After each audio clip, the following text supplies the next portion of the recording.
Assalamualaikum warahmatullahi wabarakatuh. Alhamdulillahirabbil alamin wassalatu wassalamu ala Rasulillah wa ala alihi wa sahbihi wa man wala. Amma ba'du. Alhamdulillah kembali melanjutkan tadabbur Al-Qur'an. Sudah sampai di ayat 185 dari surat Ali Imran. Insyaallah sampai ayat 186. Allah berfirman, "Kullu nafsin dha'iqatul maut." Setiap yang berjiwa semuanya pasti akan merasakan kematian. Hal ini kemudian Imam Ibnu Katsir membawakan ayat-ayat yang serupa dengan ayat ini. Kullu man 'alaiha fan, seluruh yang ada di bumi fana, ya, pasti akan binasa.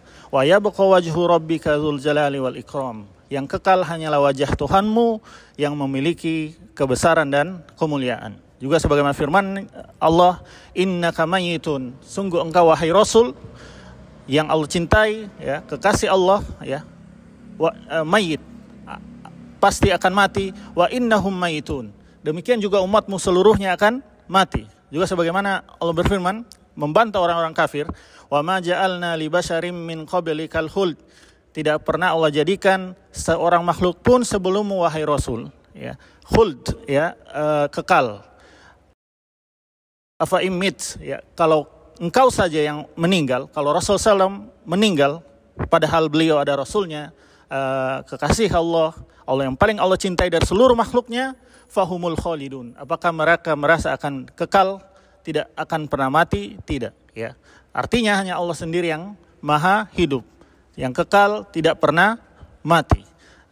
Ini juga ada dalam doa yang biasa dibaca Rasulullah SAW, ya, Allahumma laka aslamna wa bika amanna wa alaika tawakkalna wa ilaika anabna wa bika khosamna, ya. Ya Allah, kami telah berislam untukmu, kami telah beriman kepadamu, hanya kepadamu kami bertawakal, kepadamu kami kembali, dan hanya untukmu kami membela, dengan namamu kami membela. Allahumma inna na'udzu biizzatika, ya Allah kami berlindung dengan kemuliaanmu, la ilaha illa anta, tidak ada yang berhak disembah melainkan engkau, antudillana, agar engkau jangan menyesatkan kami. Kemudian di akhir doa ini, antal hayyul ladzi la yamut, engkaulah yang maha hidup, tidak pernah mati, wal jinnu wal insu yamutun, sedangkan seluruh jin dan seluruh manusia semuanya akan mati. Artinya tinggal Allah sendiri yang maha hidup, ya. Bahkan iblis yang Allah panjangkan umurnya dari semenjak bahkan sebelum Allah menciptakan Nabi Adam, nanti juga akan mati. Demikian bahkan malaikat pencabut nyawa yang biasa mencabut nyawa seluruh makhluk, baik itu manusia, hewan, selainnya, Allah sendiri nanti akan mencabut nyawa malaikat pencabut nyawa. Makanya Allahumma antal awal, ya Allah engkaulah maha awal, falaisa qablaka syai', tidak ada yang mendahului engkau, ya. Wa antal akhiru, dan engkau maha akhir, falaisa ba'daka syai', tidak ada setelahmu yang mengalahkan kemahahidupanmu. Jadi Allah yang paling duluan dan paling terakhir, ya. Dijelaskan Imam Ibnu Katsir ayat tentang ini, ya, kullu nafsin dha'iqatul maut, adalah belasungkawa kepada semua manusia, karena tidak ada seorang pun yang menginjakkan kakinya di bumi melainkan pasti mati, ya. Harusnya penyikapan kita terhadap kehidupan seperti orang yang berpenyakit akut, telah divonis dokter misalkan hidupnya tidak lama lagi.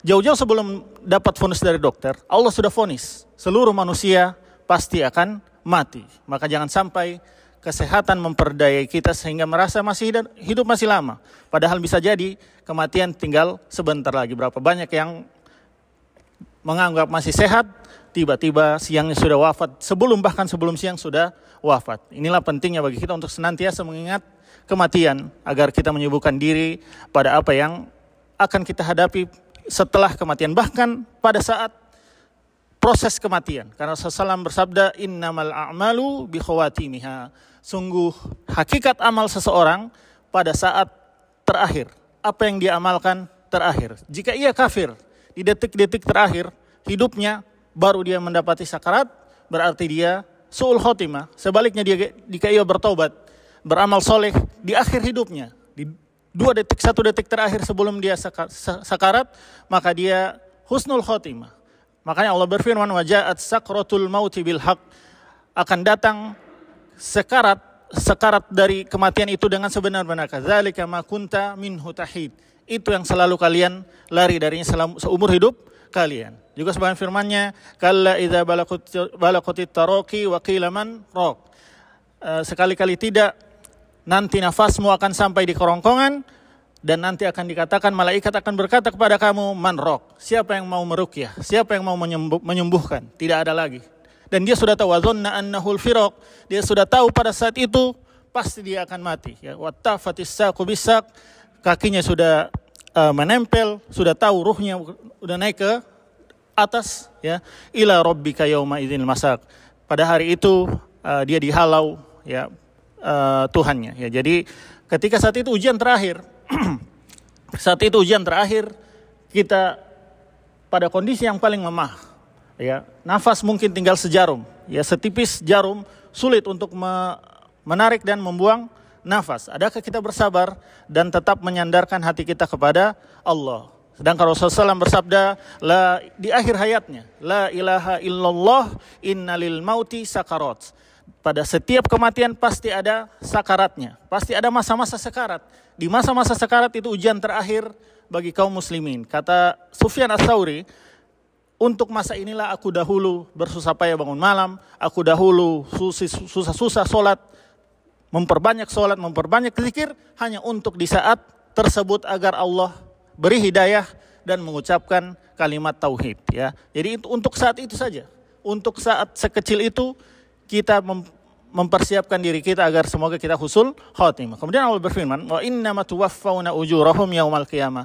Sungguh hanyalah pada saat hari kiamat saja disempurnakan ganjaran kalian. Ya, artinya orang ini ujian bagi keduanya, baik apakah itu orang beriman maupun orang kafir. Untuk orang beriman, Allah uji bahwa mereka tidak langsung melihat balasan dari apa yang mereka biasa usahakan, dari banyak zikir, tidak langsung dilihat hasilnya, tidak langsung dilihat balasannya, tapi nanti setelah wafatnya. Demikian, apakah mereka tetap terus bersabar di atas ketaatan, selalu percaya pada janji Allah, ataukah di tengah jalan malah berbalik ke belakang? Na'udzubillah. Demikian, maka hendaknya orang beriman menjaga keimanannya dengan tetap terus percaya pada janji Allah, ya, pasti Allah laksanakan dan dia tidak menyalahi janjinya. Bahkan salah satu sifat Allah asy-syakur, dia maha mensyukuri, tidak akan menyia-nyiakan amal soleh hamba-hambanya yang beriman kepadanya, tidak akan menzalimi hambanya, bahkan justru Allah akan balas dengan balasan yang lebih baik daripada yang dia dulu kerjakan. Sebaliknya ini juga ujian bagi orang-orang kafir, jangan sampai mereka terlena dengan kelembutan Allah yang menangguhkan balasan mereka atas kekafiran mereka. Penangguhan azab di dunia tidak langsung Allah balas ketika mereka melakukan kekafiran, justru Rasulullah mengkhawatirkan mereka, karena berarti nanti di hari kiamat azabnya lebih keras, karena semakin banyak nikmat Allah yang mereka kufuri, semakin banyak dan keras azab Allah terhadap balasan tersebut. Kemudian Allah berfirman, "Faman zuhziha 'anil nari wa udkhilal jannata faqad faz." Siapa yang dijauhkan dari neraka dan dimasukkan ke dalam surga, maka dialah orang yang beruntung. Imam Ibnu Katsir kemudian membawakan hadis Imam Ahmad, diriwayatkan juga Imam Muslim dalam sahihnya, "Man ahabba ayyuzahzaha 'anil nari wa an yadkhulal jannata." Siapa yang suka dijauhkan dari neraka dan dimasukkan kepada surga, faltudrikhu maniyatuhu wa huwa yu'minu billahi wal yaumil akhir. Hendaknya kematian menjemputnya dalam keadaan dia beriman kepada Allah dan hari akhir. Dalam riwayat lain,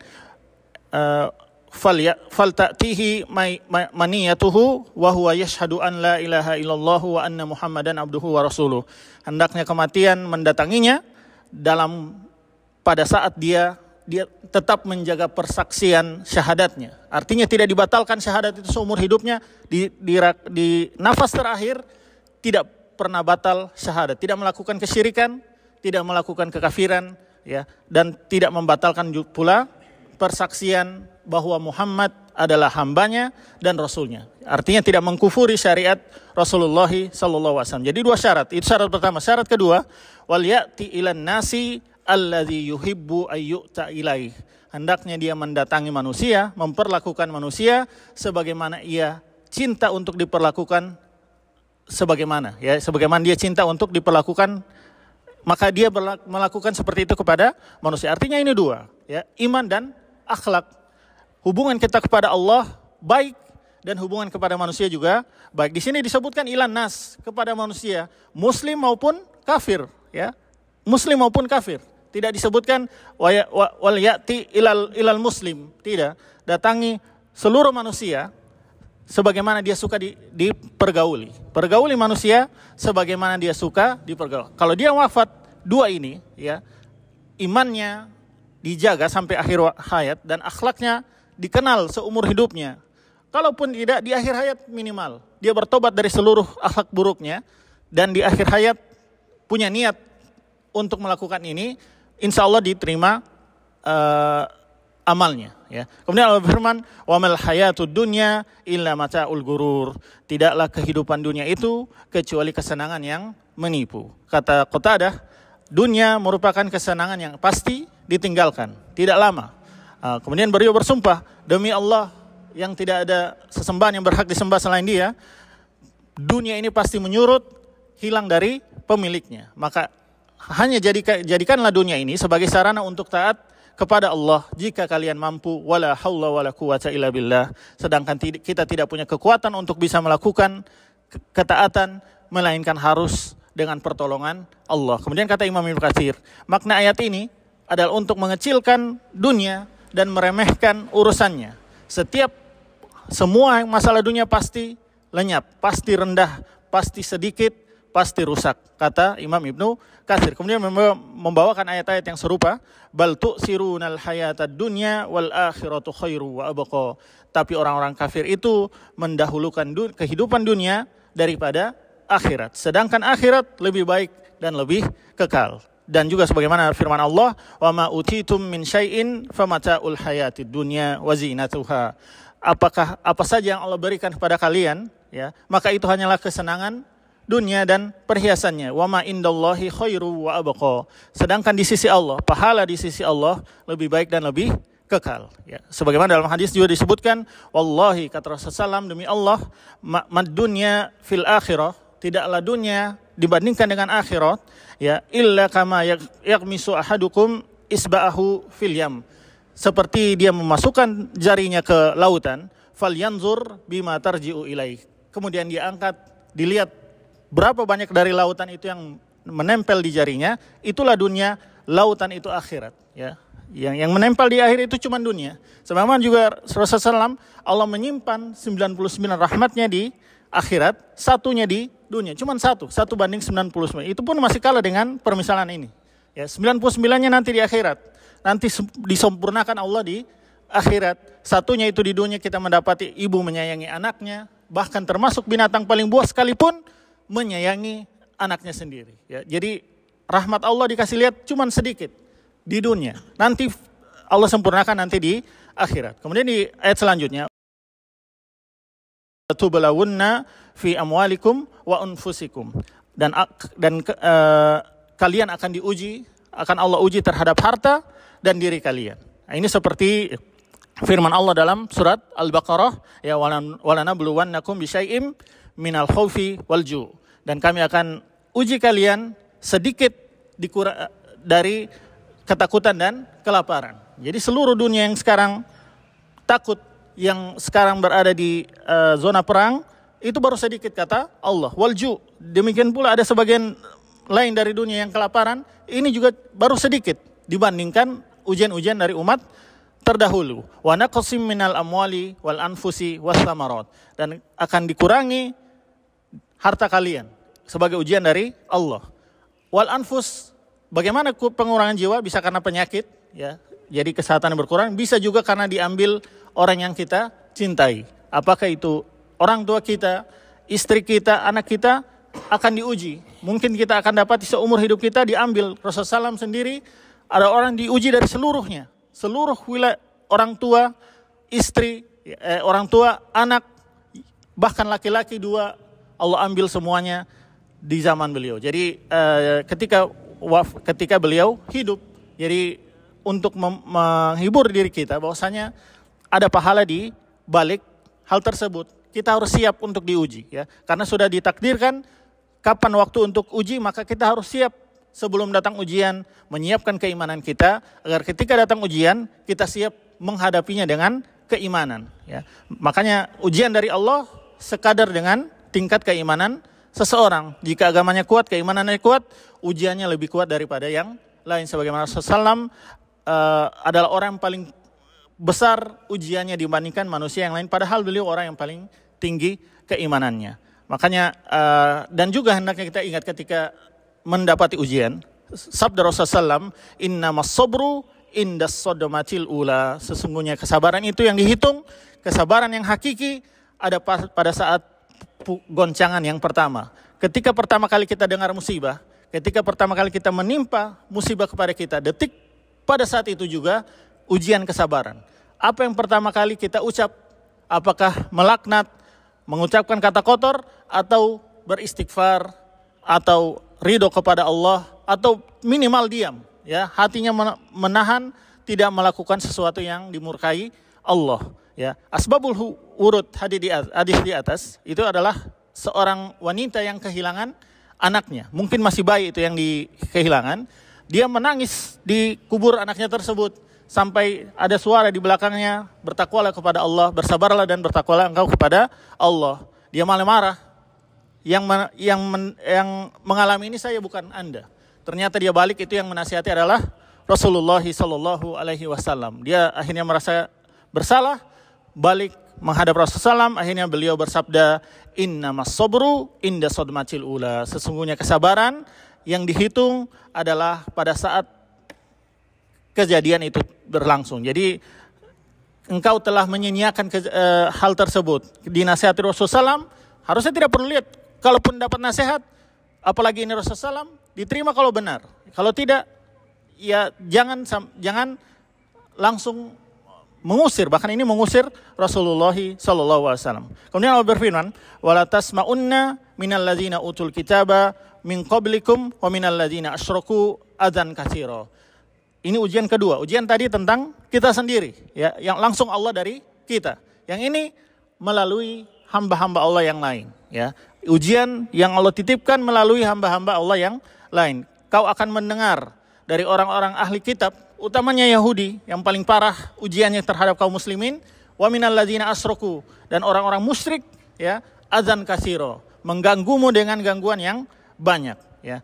Ini ayat ini tentang, nanti akan disebutkan karena sikapnya, wa in tasbiru wa tattaqu fa inna dzalika min azmil umur. Kalau kalian bersabar dan menempuh jalan takwa, maka sungguh itulah jalan yang, urusan yang besar. Ayat ini dan semisal dengan ini turun sebelum turunnya ayat jihad, ya. Jadi ketika masih lemah kaum muslimin, hendaknya lebih mendahulukan sabar dan memaafkan, sebagaimana diriwayatkan Imam Al-Bukhari membawakan, Imam Ibnu Katsir membawakan hadis yang dibawakan Al-Bukhari dalam sahihnya. Rasulullah SAW melewati sebuah majelis, di dalamnya ada Abdullah ibnu Ubay ibnu Salul, ya, pemuka kaum munafikin, masih belum muslim karena baru awal-awal di Madinah, belum perang Badar. Di dalam majelis tersebut ada juga Abdullah ibnu Rawaha, ya, ada juga ibnu Rawaha, tapi ada juga kaum musyrikin. Maka Rasulullah melintasi dengan kendaraan beliau sampai berdebu. Jadi karena datangnya kendaraan, debu, si Abdullah ibnu Ubay menutup mukanya dengan selendangnya. La tughabbiru alaina, jangan engkau membuat kami berdebu, kata Abdullah bin Ubay. Maka Rasulullah SAW mengucap salam kepada mereka. Ini dalil, selama masih ada satu muslim, misalnya ada perkumpulan, cuman satu ada muslim di situ, sisanya orang kafir semua, boleh salam, ya. Assalamualaikum warahmatullahi wabarakatuh, boleh, ya. Karena masih ada muslim.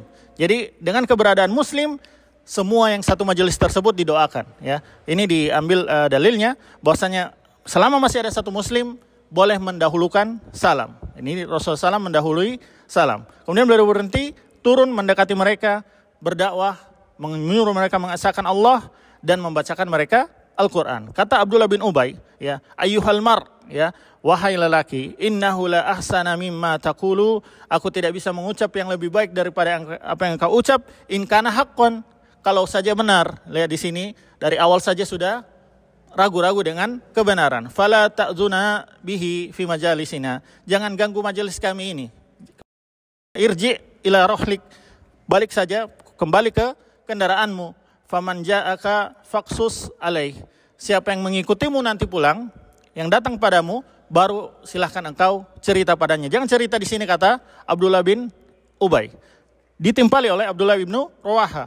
Bala ya Rasulullah, ya. Bahkan silahkan Rasulullah, bahkan fakshana bihi fi majalisina, silahkan bahkan debu, penuhi debu di sini saja, tidak apa-apa ya Rasulullah, fa inna nuhibbu dzalik, kami suka. Jangankan engkau menasihati, debu saja yang engkau tebarkan kepada kami, kami suka, kata Abdullah bin Rawaha. Dari situ berantemlah semuanya. Ada orang kafir, orang musyrik, orang Yahudi, kaum muslimin, seluruh orang kafir menolak keberadaan Rasulullah SAW. Abdullah bin Rawaha sendiri yang menolak mereka. Ya, Abdullah bin Rawaha sendiri yang menolak mereka. Akhirnya Rasulullah SAW mendamaikan mereka dan pergi dari situ. Setelah kepergian Rasulullah SAW, Sa'ad ibnu Ubadah berkata kepada Rasulullah SAW, ya Rasulullah, u'fu anhu wasfah, maafkanlah si Abdullah bin Ubay bin Salul ini. Fa wallahi alladzi anzala alaikal kitab, demi Allah yang telah menurunkan Al-Quran padamu, laqad ja'allahu bil haqqi alladzi anzala alaik, sungguh Allah menurunkan yang benar kepadamu, ya. Wa laqad istalaha ahlu hadhil bukhairah, sungguh telah penduduk kota ini sudah menetapkan ayutawahijuhu wa yu'assibuhu bil isabah, ya. Dan mereka sudah menetapkan si Abdullah bin Ubay ini jadi pemimpin mereka sebelum kedatangan engkau ke Madinah. Dan bahkan sebagian pengikutnya sangat fanatik terhadap kepemimpinan Ibnu Ubay ini. Falamma aballahu, maka Allah menolak, falamma aballahu dzalik, Allah menolak kepemimpinan Ibnu Ubay ini bil haq, dengan sebenar-benarnya, allazi ataqallah, dengan Allah memberikanmu Al-Quran, dengan Allah memberikanmu kenabian, maka Rasulullah yang menjadi pemimpin kaum penduduk Madinah, syariqa bidzalik, maka dia merasa tersisih, ya. Si Abdullah bin Ubay merasa tersisih, cemburu dengan keberadaan Rasulullah SAW. Fadzalikal ladzi fa'ala bihi ma ra'aita, maka itulah kenapa dia melakukan yang engkau lihat tadi. Jadi dari awal dengkinya Ibnu Ubay ini kemunafikan, bahkan nanti kemunafikan karena cemburu dengan Rasulullah, karena dia sudah siap-siap menjadi rajanya penduduk Madinah, Yathrib, ya, hampir menjadi raja.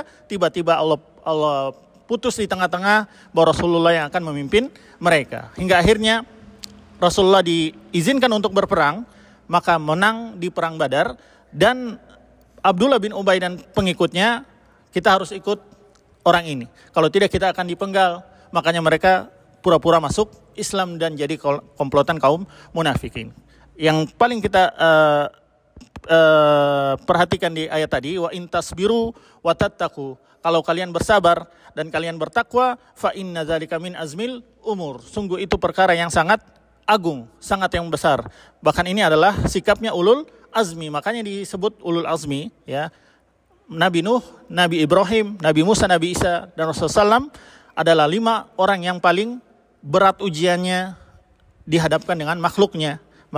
Makanya Allah berfirman, wala man sabara wa ghafara inna dzalika lamin azmil umur, siapa yang sabar dan siapa memaafkan, sungguh itulah perkara yang agung. Sebagaimana juga firman wasiat Luqman kepada anaknya, ya bunayya aqimis shalah wa'mur bil ma'ruf, wahai anakku tegakkan salat, wa'mur bil ma'ruf, perintahkan kebaikan, wanha anil munkar, cegah kemungkaran, wasbir ala ma asabak, dan bersabar terhadap apapun yang menimpamu ketika engkau berdakwah.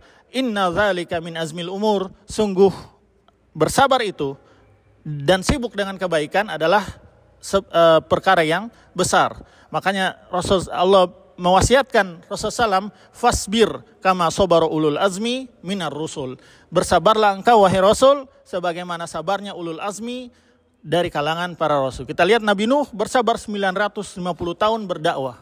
Berdakwahnya 950 tahun. Nabi Ibrahim bersabar, dimasukkan ke dalam api, bersabar. Ya. Nabi Musa bersabar, kita lihat banyak dalam Al-Quran, bersabar dengan Bani Israel. Betapa banyak kekafiran Bani Israel. Nabi Musa bersabar, tidak langsung minta Allah binasakan Bani Israel. Ya.